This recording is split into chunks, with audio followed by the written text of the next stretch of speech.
Why? Why my son? He was just a child, an innocent child. Your cursed river has taken everything from me, my family, my joy. And now, even my very soul. What more do you want? Once upon a time, in a peaceful countryside of Georgia, there existed a small community called Maple Creek. Nestled amidst lush green fields and dense forests, Maple Creek was a place where time seemed to slow down. The people here lived in harmony with nature, relying entirely on the great river that flowed through their land, called Ruby River. This river not only provided fresh, clean water, but was also the lifeblood of every family for irrigation, fishing, and daily drinking water. Ruby River, with its crystal-clear water as green as emeralds, gently flowed through the town, a symbol of peace and prosperity. But hidden beneath this tranquil beauty, just a few miles from the main river, was a small branch of the river known as Crimson Creek. In stark contrast to the poetic beauty of Ruby River, Crimson Creek was shrouded in a fiery red mist that sent chills down the spine of anyone who saw it for the first time. The villagers rarely spoke of Crimson Creek, and those who did spoke of it with fear etched on their faces. The village elders often told haunting stories to children, warning them never to go near the strange red waters. Crimson Creek is not a place to play, they would say sternly. It is not just an ordinary branch of the river. It is the dwelling of dark spirits. According to legend, Crimson Creek was once where ocean gods had sealed away dangerous creatures, beings considered a threat to the balance between humans and nature. Over the centuries, these creatures seemed forgotten, but the waters of Crimson Creek were not. Villagers believed the red waters were a sign of a curse, and anyone who dared to set foot in the river would face dire consequences. On long summer nights, when children gathered around campfires, the elders often spoke of those who ventured into the area around Crimson Creek. "They never came back," Elder Joshua, the oldest village leader, would whisper. Some say they were pulled down by invisible hands, by creatures calling from the river's depths. Other stories told of eerie whispers heard at night, emanating from the water's edge. People believed it to be the voices of imprisoned souls in the river, calling for someone to set them free. But anyone lured by those voices was never seen again. What frightened the people of Maple Creek most was the unexplainable nature of Crimson Creek. While the Ruby River was always calm, gentle, and pure, the branch of Crimson seemed alive. Its fiery mist never dissipated, even on the hottest summer days in Georgia. At sunrise, the light reflecting off Crimson Creek made it glow in a strange, almost burning way, as though the waters were smouldering from within. Some villagers claim to have seen a shadowy figure beneath the mist, a massive creature with a sinuous body moving just below the surface. "That is the imprisoned sea monster," Elder Joshua would say. "Or perhaps it is the river's spirit rising, seeking someone to take its place." Children were strictly forbidden from going near Crimson Creek. Parents would recount tales of curious children who had dared to visit the forbidden waters. They returned with empty eyes, as though their souls had been taken. One mother recounted with a trembling voice. They never spoke of what they saw, but they were never the same again. Yet, as with all mysteries, the warnings only served to fuel curiosity. The older teenagers in the village sometimes dared one another to step onto the banks of Crimson Creek, but most abandoned the challenge once they felt the eerie chill emanating from the river, even on the warmest days. Crimson Creek wasn't just a story passed down through generations. It had left undeniable traces in Maple Creek's history. Over 50 years ago, a group of workers from Atlanta came to build a bridge across Crimson Creek to connect Maple Creek with neighboring towns. But within a few weeks, the project was abandoned. It was said that the workers had witnessed strange events, tools disappearing on their own, invisible footsteps echoing at night, and some even claimed to have seen glowing red eyes watching them from the mist. Since then, no one dared go near the river, and Crimson Creek remained an unshakable symbol of danger and mystery. The people of Maple Creek gradually accepted the river's existence, but they always kept a safe distance, treating it as a legend deeply ingrained in their lives. So, what exactly is Crimson Creek? Is it just a strange natural phenomenon? Or is it truly, as the legends say, the place where the gods sealed away dangerous beings? And more importantly, have the mysteries of the Red Waters really been forgotten? Or are they simply waiting for someone special, to awaken them once more? In the peaceful outskirts of Georgia, in a small community called Maple Creek, there was no one who made the villagers prouder than Zuri. A 14-year-old girl with eyes that sparkled like the morning sun on Ruby River, and hair as black and curly as the clouds drifting through the wind. Despite her young age, Zuri stood out for her extraordinary courage, a strange strength hidden behind her gentle smile. She lived with her mother in a small house on the edge of the forest near the Ruby River, and perhaps it was this majestic natural scenery that nurtured her deep love for all living things. Everyone in the village knew that Zuri was unlike any other child. While other kids feared the dark legends whispered around Maple Creek, Zuri was drawn to them. She often wandered through the forest, her hands brushing against the ancient tree trunks, whispering softly as if she were speaking to them. The adults would say that she had an old soul, a connection to nature that no one could explain. One early summer morning, with the sun rising and its golden rays piercing through a thin mist, Zuri and her mother left the house to fetch water from the ancient well on the village's edge. Along the winding dirt path, the smell of damp grass lingered in the air as they chatted cheerfully about the new day. But as they rounded a bend, Zuri's mother suddenly stopped. "Stop, Zuri!" her mother gasped, reaching back to grip her daughter's shoulders. Blocking their path lay a massive black snake, as long as a grown man's height.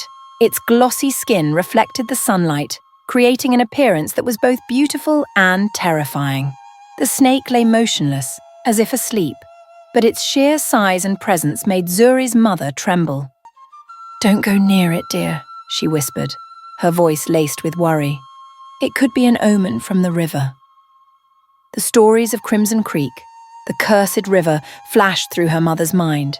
She pulled Zuri back, her heart pounding wildly. But Zuri wasn't like other children. She didn't feel fear or panic. Her bright dark eyes stared at the snake, but not with hesitation or dread. "It's okay, Mother," Zuri said softly, then stepped toward the snake. "Zuri, don't go!" her mother shouted, but the girl didn't stop. With gentle steps, Zuri approached the enormous snake, her face calm. Without a hint of fear, she crouched down, a soft smile forming on her lips.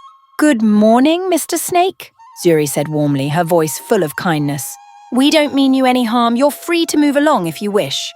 As though it understood her words, the snake slowly opened its deep black eyes. Its gaze locked onto Zuri's, holding for what felt like an eternity. The world around them fell eerily silent. No wind, no birdsong, just the quiet communication between a young girl and a giant serpent. After what seemed like forever, the snake lifted its head. It gave a slight nod, then slowly slithered off the path, disappearing into the tall grass by the forest's edge. Zuri's mother stood frozen, staring after the snake, then turned to her daughter. "How did you do that?" she whispered, the disbelief clear on her face. But Zuri only smiled. "I didn't do anything, Mother. I just said hello," she replied, her eyes gleaming playfully. From that day forward, everything around Zuri began to change. The snakes, creatures that most villagers feared, started appearing around her. At first, there were just a few small snakes slithering across her path during her walks, but gradually their numbers grew. Large and small, snakes of every colour and pattern began silently following her. One day, as Zuri crossed the southern field of the village, she felt unseen eyes watching her. Turning around, she saw 3 enormous snakes, each at least 5 feet long, slithering slowly behind her. "Are you all joining me for a walk?" Zuri laughed, completely unbothered. From that moment on, the snakes became her silent guardians. Wherever she went, they followed, moving like shadows. Once, Zuri overheard villagers whispering as she passed. "That girl can talk to snakes," one woman murmured, her voice mixed with awe and unease. "They protect her." "She must be the chosen one," another man said, his tone filled with reverence. Though Zuri never boasted about her connection to the snakes, she couldn't deny the strange bond she shared with them. Deep inside, she knew this wasn't a coincidence. Something about Maple Creek, a mystery yet to be revealed, was pulling her closer to Crimson Creek. Zuri felt an invisible whisper every time she neared the river. The elders' warnings were not enough to quell the fire of curiosity inside her, and the snakes, like silent guides, seemed to be leading her toward answers. She often wondered, why me? Why have the snakes chosen me? Every night, as the moonlight poured through her window, Zuri lay awake, imagining what awaited her at Crimson Creek. Were all the stories mere legends? Or was the truth lurking beneath the fiery red waters, far more terrifying than anyone dared to believe?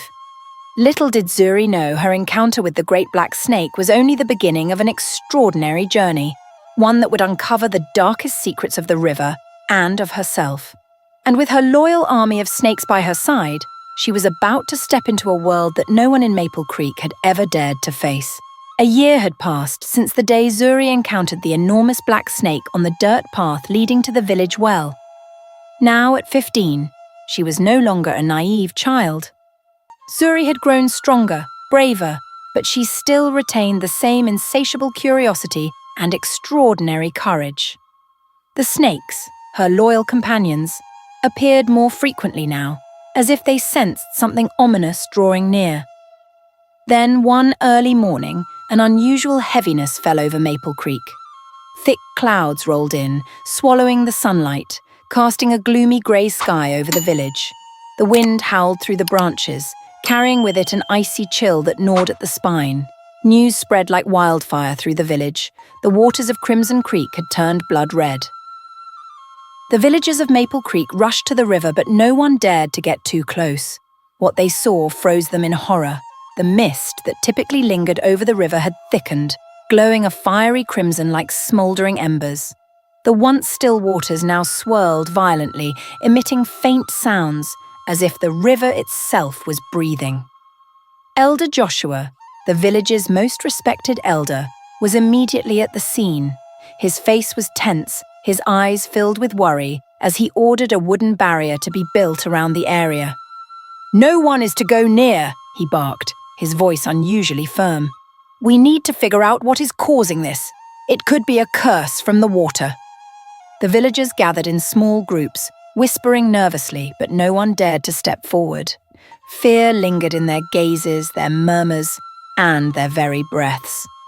While everyone else stepped back from the mystery of Crimson Creek, Zuri felt something entirely different. Standing at a distance, she stared intently at the fiery red water, her eyes shining as if caught in an invisible pull. A strange sensation crept into her mind. It was as if the river was whispering to her, calling her closer. "Zuri, don't do anything reckless," her mother pleaded, grabbing her hand. "This isn't a game. That river has been cursed for generations. We must stay away." But Zuri could not suppress her curiosity. A voice echoed inside her head, soft but insistent, repeating itself. "Come here, Zuri. Come and discover the truth." She turned to her mother, her expression resolute. "I have to see it with my own eyes, Mother. I can feel something waiting for me there. I can't just stand by." As Zuri began walking toward the river, Elder Joshua quickly stepped in her path. "Zuri, I will not allow this," he said, his voice sharp with authority. "You don't understand how dangerous this river is. It isn't just a branch of water. It is home to forces we cannot control." But Zuri did not waver. "I'm not afraid, Elder Joshua," she replied, her voice firm beyond her 15 years. "If this truly is a curse, we can't just stand here and do nothing. Maybe I can do something." Her words left Elder Joshua and the surrounding villagers stunned. A young girl like her daring to confront what even the oldest and bravest among them feared to imagine. But the determination in her eyes silenced any arguments. Elder Joshua took a deep breath and stepped aside, though not without a final warning. "Remember my words, Zuri. If you choose to step forward, you must face the consequences. No one can save you if the river refuses to forgive. Zuri stepped over the wooden barrier Elder Joshua had ordered built. Each step she took was met with the soft rustle of grass beneath her feet, but even those sounds were swallowed by the eerie silence surrounding Crimson Creek. Everything seemed frozen in time. The chirping of birds, the rustling of the wind through the trees, all had vanished, leaving only the invisible whispers of the river. The snakes, Zuri's loyal companions, emerged silently from the underbrush, slithering behind her like a ghostly escort. They made no noise, but their presence lent Zuri a strange sense of safety. As she reached the river's edge, Zuri stopped. For the first time, she felt the bone-chilling cold radiating from the water. The river seemed alive, its crimson mist swirling as though guarding some dark secret. Zuri crouched down, staring into the blood-red water, her eyes fixed on the strange, swirling eddies. A mix of fear, curiosity, and fascination consumed her, and she felt as though she no longer controlled her own body. An invisible force was pulling her, tugging her toward the depths of the river. "Zuri, come back!" A distant voice rang out. It was her mother. "Don't go any closer!" But Zuri couldn't hear her. Or perhaps she no longer wanted to. The river was calling her, and its whispers grew louder, more distinct. "Come, discover the truth. It will all be revealed." For a moment, Zuri stood perfectly still, taking a deep breath. She knew that with one more step, she would cross into a world no one in Maple Creek had ever dared to enter. But Zuri did not turn back. With a heart full of courage and an uncontrollable curiosity, she took another step, then another. As Zuri approached the banks of Crimson Creek, the air around her seemed to freeze. Her soft footsteps crunched on the dry leaves beneath her, their faint sounds echoing eerily in the unnerving silence. The water before her glowed a fiery red beneath the morning sunlight, as though the river was ablaze from within. A thin layer of mist swirled gently across its surface, creating a scene that was both mysterious and dangerous. The snakes, her loyal companions, began to emerge from the surrounding bushes, slithering toward her like a strange, silent army. Some were massive, their shimmering bodies glistening, while others were smaller and faster. Yet all of them moved toward Zuri as though they were protecting her. Or perhaps, protecting the river from her. Zuri stood motionless, her gaze fixed on the scene before her. Every one of her senses was heightened, attuned to the smallest movements of the river. She could not explain it, but an invisible force was pulling her closer. It wasn't a voice, nor an image, but a feeling, as if the water itself was calling to her. "Come to me, Zuri. Discover the truth. Only you can understand." The whispers echoed inside her head, relentless and clear.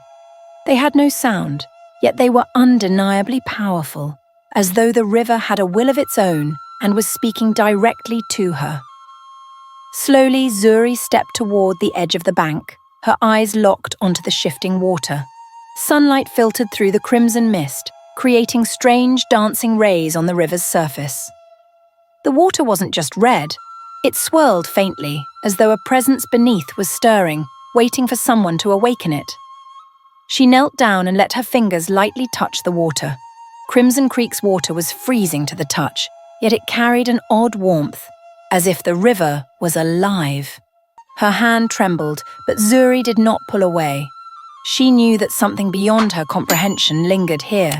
The snakes surrounding her rose up, their bodies straightening, heads held high as they silently watched.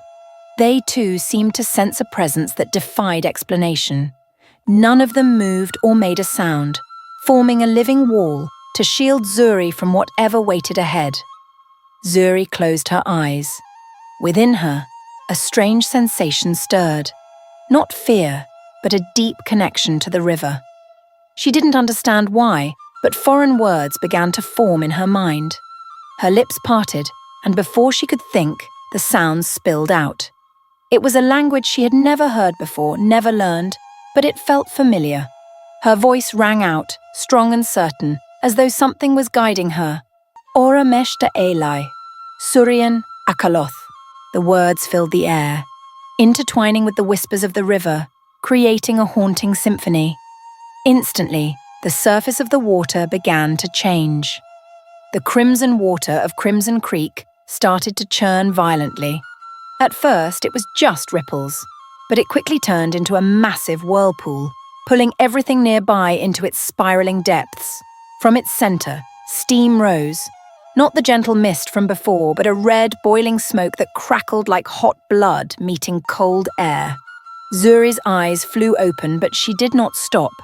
She continued to chant those ancient words, her voice growing stronger, as though a hidden power within her had awoken. The words were no longer just sounds. They carried a mysterious force that made the ground around her tremble.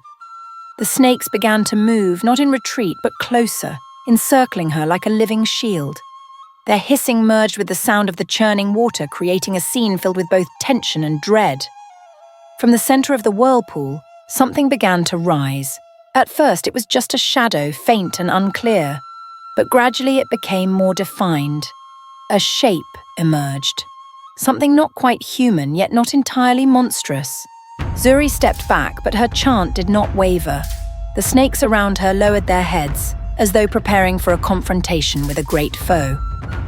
The figure from the water continued to rise, inch by inch.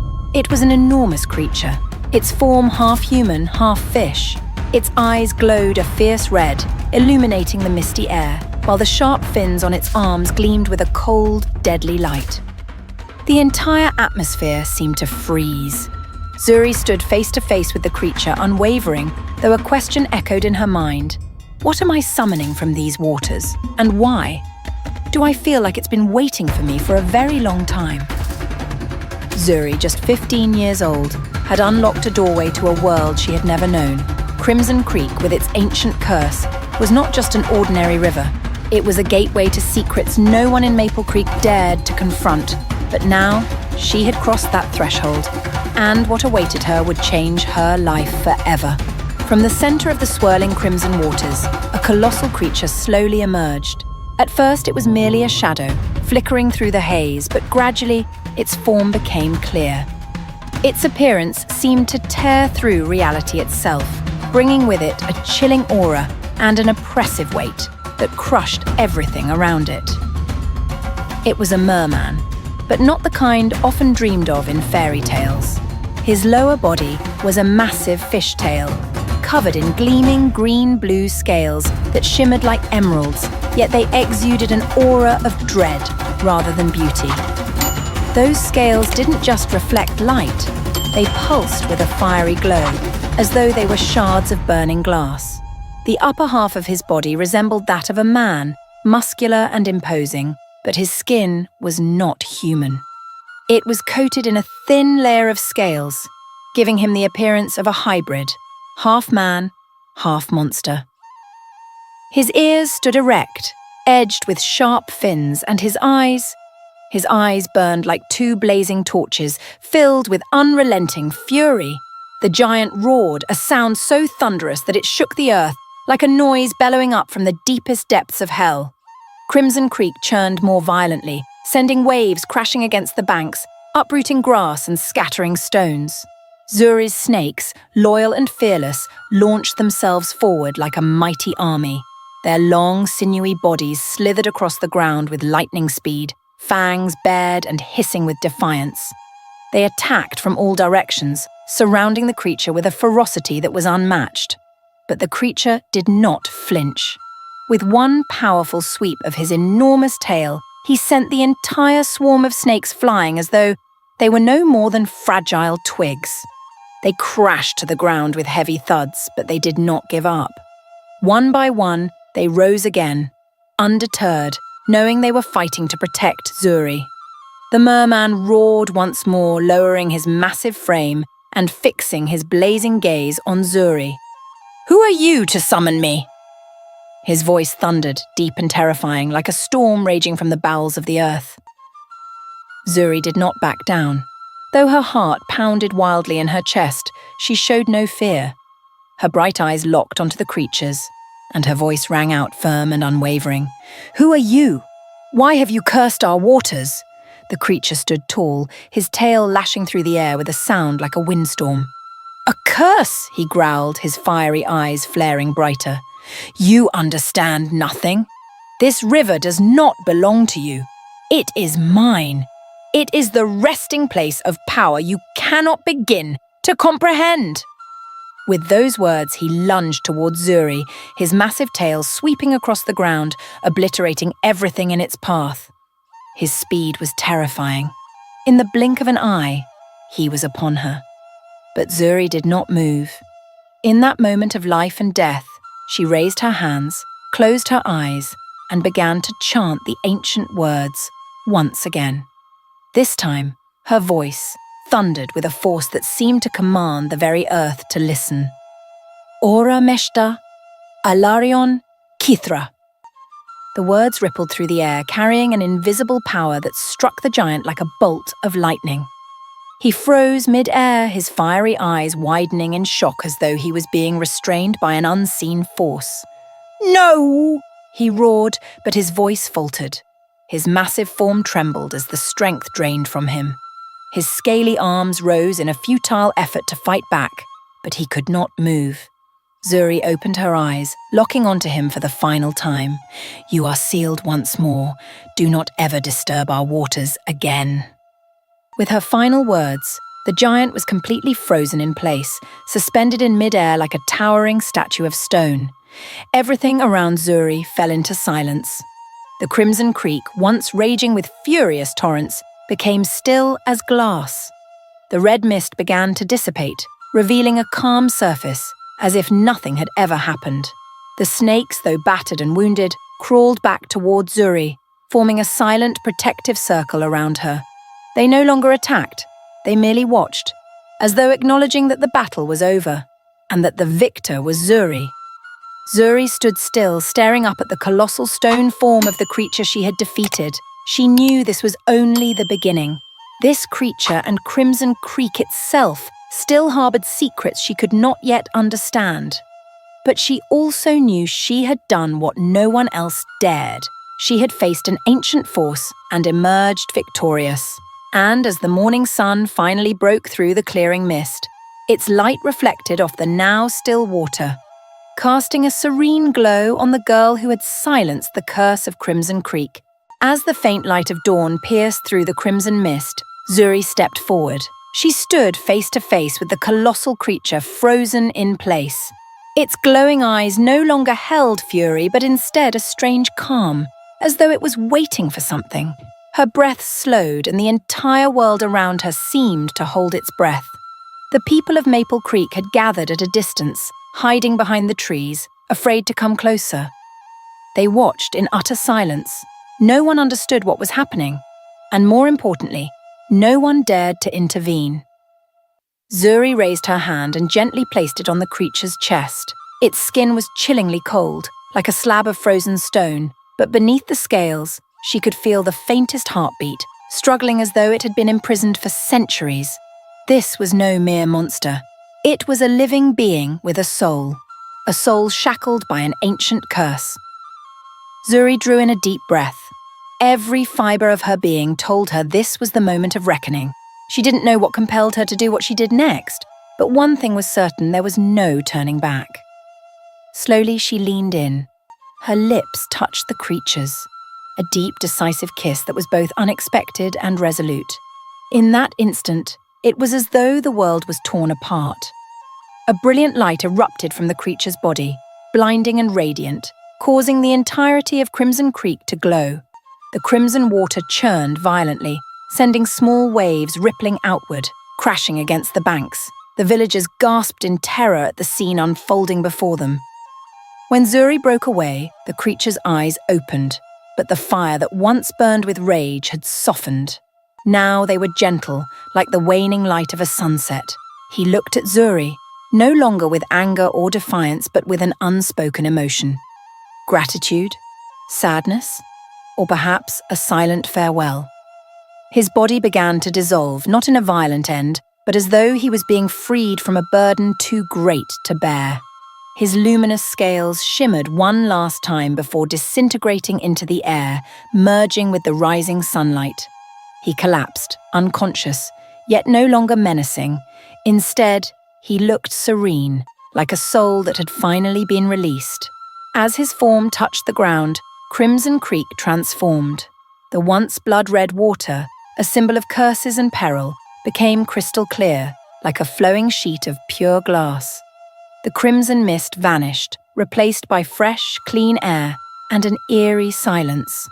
The river seemed to glow softly in the morning light, as though it was offering its thanks to Zuri. The snakes, her loyal guardians, silently slithered away, disappearing into the underbrush without a word. It was as if they knew their role had come to an end, leaving Zuri to continue alone. Zuri stood there for a moment, gazing at the river. She knew she had done something no one else dared, but she did not feel pride or triumph, only a sense of relief, as though a weight she hadn't realized she carried had been lifted. She turned back to face the villagers, who stood frozen at a distance. Their faces were filled with awe and a hint of fear. None of them moved. None of them spoke. They simply stared at her with eyes full of wonder and uncertainty. Without a word, Zuri began to walk away. Her steps were light, steady, yet carried the strength of someone who had faced the unimaginable. As she passed through the crowd, they silently parted to let her through, as though she was no longer just a girl, but something far greater, something beyond their comprehension. When Zuri returned to the village, life seemed to resume its rhythm, but in the hearts of everyone, one question lingered.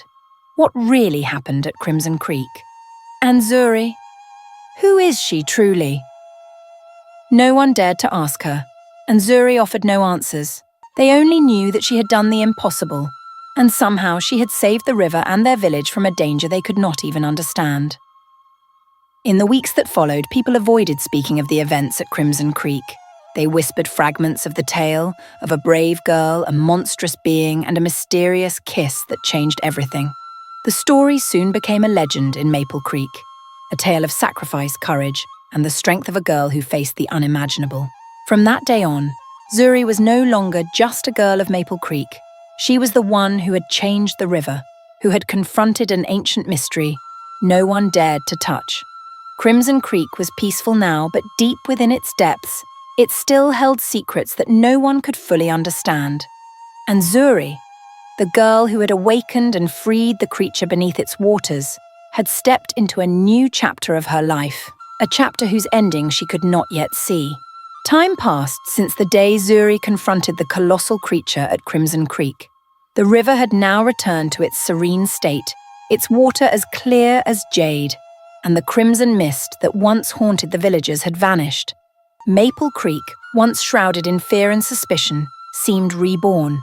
Yet beneath the veil of peace, whispers still lingered. It all began when Zuri's belly began to grow, just a few months after the events at the river.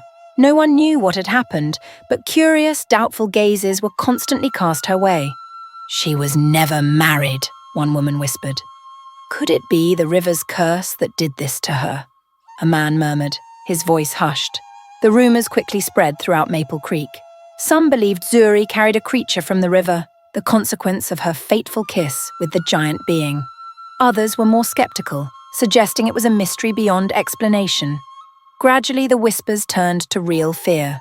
The elders of the village began retelling old stories. Children born of curses often carried strange powers or became monsters. Could Zuri now be harboring a new danger for Maple Creek? A group of villagers began to discuss expelling Zuri from the village. "We can't take the risk," said an elderly man. "If the child is a monster, the entire village will be in danger." But Elder Joshua, the village elder whom Zuri had once defied, stepped forward to defend her. With a firm voice and steely gaze, he addressed the gathered villagers. "She saved us from calamity. We must protect her." Elder Joshua's words silenced the crowd. No one dared argue, for they knew that without Zuri, Crimson Creek would still be a lurking threat, and Maple Creek would not have the peace it now enjoyed. On the day of Zuri's labor, the entire village seemed to hold its breath. In the small house where she lived, dim lantern light flickered through the cracks in the windows, while outside, villagers gathered in hushed groups, anxiously waiting. An unspoken fear gripped them all.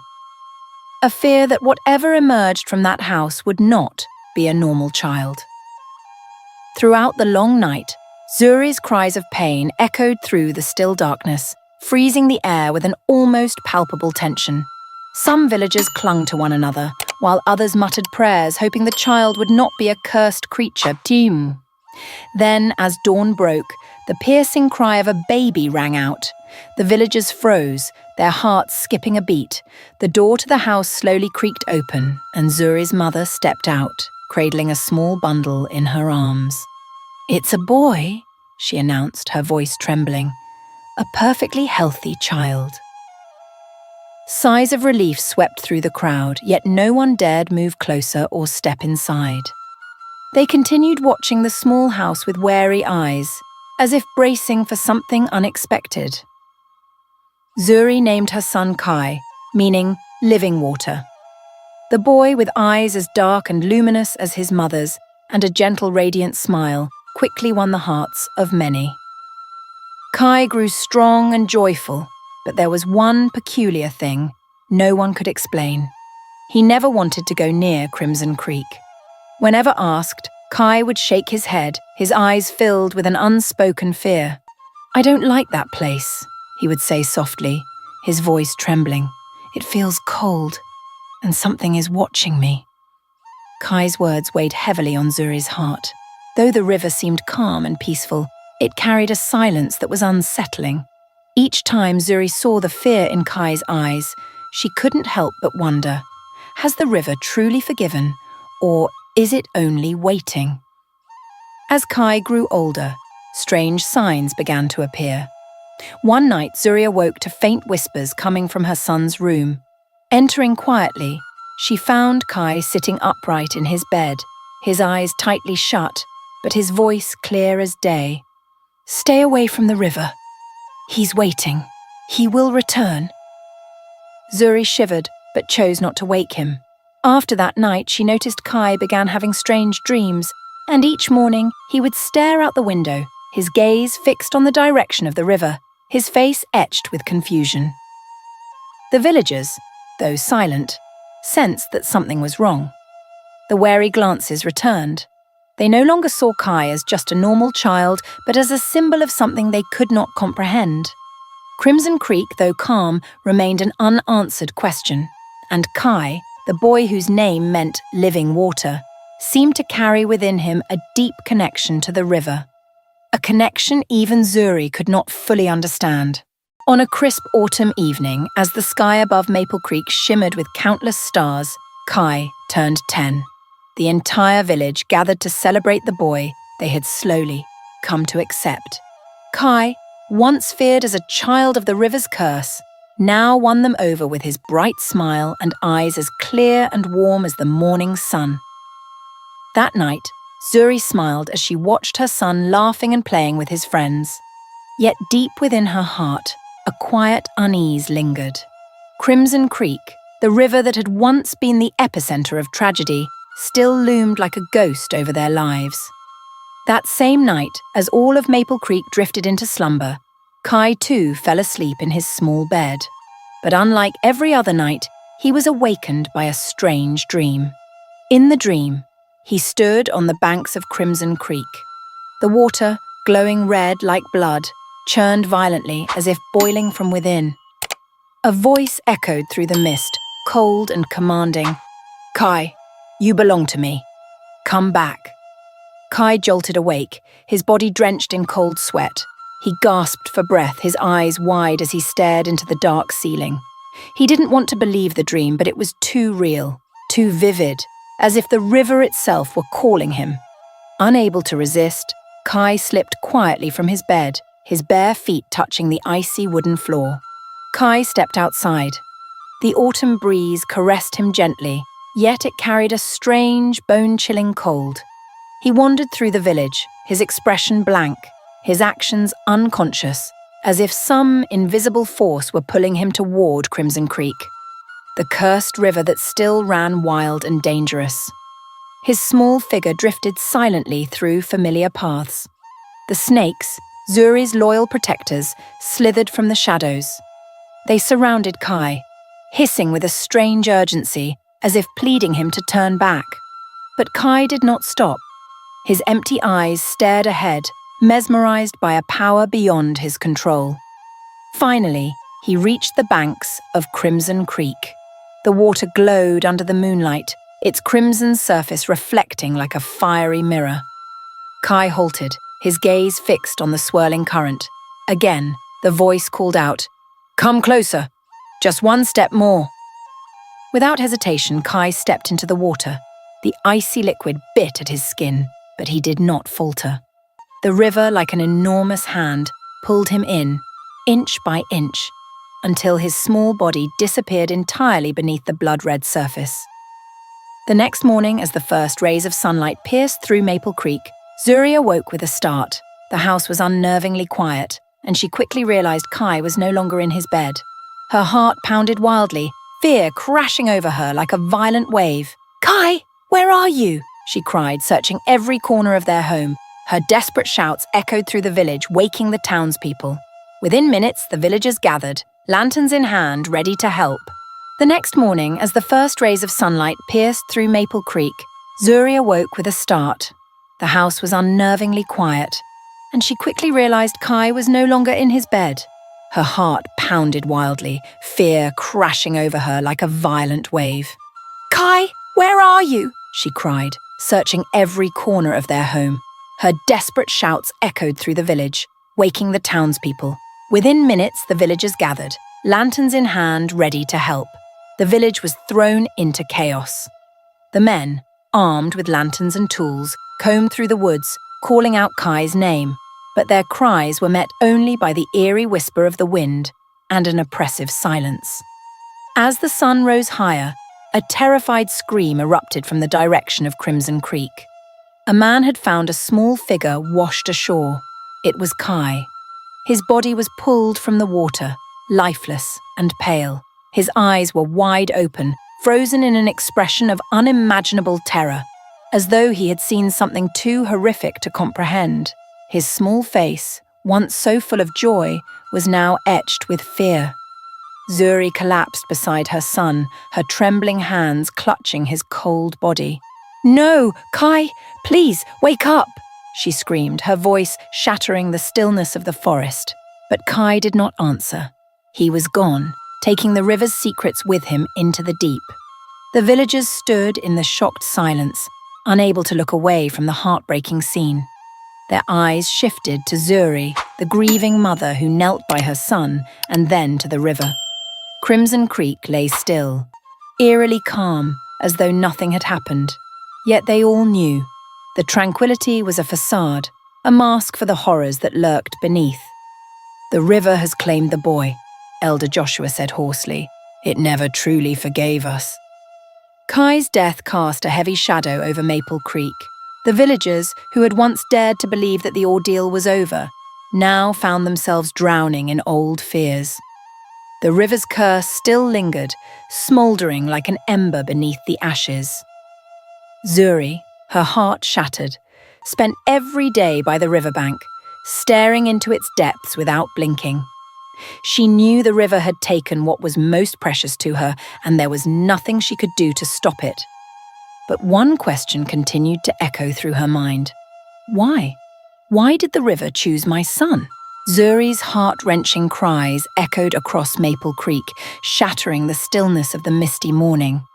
Her trembling hands clutched the small, lifeless body of Kai, the boy she had loved more than life itself.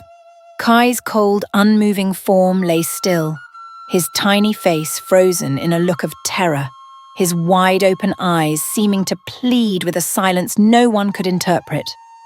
Kneeling in the muddy earth by the edge of Crimson Creek, Zuri's tear-filled gaze met the rippling water, which gurgled softly as if mocking her grief. The villagers stood at a distance, unwilling to come closer. Their eyes reflected a mix of sorrow and fear. They knew that this river was no ordinary body of water. It was alive. It chose, and it demanded. As Zuri's sobs filled the air, the water in Crimson Creek began to boil ominously. The blood-red current swirled violently, bubbles rising and bursting as if something deep beneath the surface was stirring. A chill fell over the land, and a strong wind howled through, carrying with it an eerie, bone-chilling wail. "What's happening?" a villager cried out, his voice laced with panic as his eyes darted toward the river. From beneath the depths of Crimson Creek, a massive shadow began to emerge. The whirlpool churned even more ferociously, sending tendrils of water snaking onto the shore like serpents. The villagers staggered back, hiding behind the trees and bushes, their eyes wide with horror as the shadow took form. Then, from the bottom of Crimson Creek, the giant merman rose. This was no longer a blurry, distant figure like before. Now he appeared fully illuminated in the pale light of dawn. His enormous tail shimmered like a jade mirror, but instead of peace, it radiated a primal, fearsome power. The thick green scales covering his body reflected the sunlight in dazzling patterns, and his glowing red eyes locked onto the riverbank, where Zuri knelt, still holding Kai. A thunderous roar erupted from his throat, shaking the very earth. Birds fled from the trees in panic, and the villagers screamed, stumbling further back to distance themselves. But Zuri, despite her overwhelming grief, did not cower. She lifted her tear-streaked face and looked directly at the towering figure in the churning water. The merman's furious gaze met Zuri's, and in an instant, everything changed. The fire burning in his eyes softened, as though a blazing inferno had suddenly been extinguished. He was no longer a raging monster, roaring to frighten the world. Instead, he slowly swam toward the shore, his massive frame moving with a gentleness that seemed to defy his presence. Each movement weighed heavily, as though he were tearing through the fabric of reality itself. He stopped before Zuri, his colossal tail swaying gently, sending droplets of water cascading onto the shore. To everyone's astonishment, the creature lowered his head, an act that seemed almost reverent. "What is he doing?" Elder Joshua whispered, his voice shaking with disbelief. The merman bowed lower, almost touching the ground, his glowing red eyes filled with a sorrow that stunned the watching crowd. He looked at Zuri, then down at Kai's lifeless body.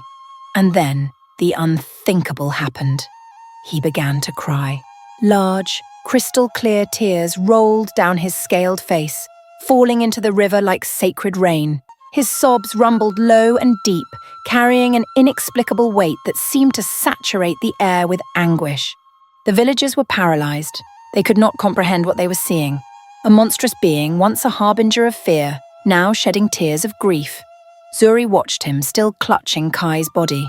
She didn't understand what was happening, but deep within her, she felt his pain. He was not just a cursed being. He was a soul burdened by shackles of power he could not control. "Why?" Zuri choked out, her voice cracking under the weight of her despair. "Why did my son have to die? Why did the river take him?" The merman offered no reply, but his eyes held a silent apology. Then, as if to answer her question, he reached for his chest. His massive hands tore through the thick scales covering his torso, revealing a glowing gemstone nestled within. Its light pulsed like a heartbeat, radiant and alive.